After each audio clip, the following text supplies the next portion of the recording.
God brings against Moab a raging judgment, to the point where God says no Moabite will ever enter into the assembly of the Lord, of Yahweh.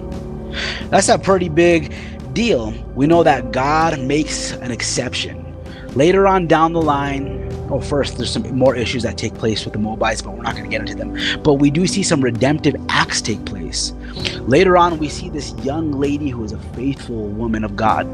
Her name is Ruth. Most of you know her story. You've read her book. It's a great book, and it's a story based in faith.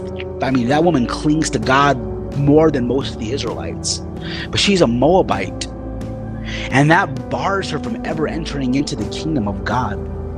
But yet God makes a provision for her because of her faithfulness, because of her repentive heart and her relenting spirit. Not only does she make it into the assembly of God, she becomes the grandmother of a very important person scripturally, King David, which makes her the great far-off grandmother of the Messiah, Jesus Christ, a Moabite woman. The grace of God, the love of God, the redemptive aspects of God. The Moabites were what we would call out of reach. They were what we would call, they're non-attainable. You count them out.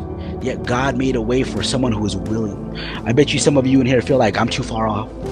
God can't save me. Isn't it crazy that we get so prideful we think that we're bigger than God's grace? If you've ever thought that, God will smash you to smithereens in a beautiful way, and he'll pour more grace on you. However deep you think you are, he goes deeper. However empty you feel, he can fill you more. Ruth was what we'd call the deepest and the emptiest of vessels, and God said, full. Not only full, one of the greatest honors a woman could ever be given, to be of the lineage of the Messiah, to give birth to the father of King David, to be of the lineage of Jesus. Nuts. So we see some of the redemptive aspects, but today God is going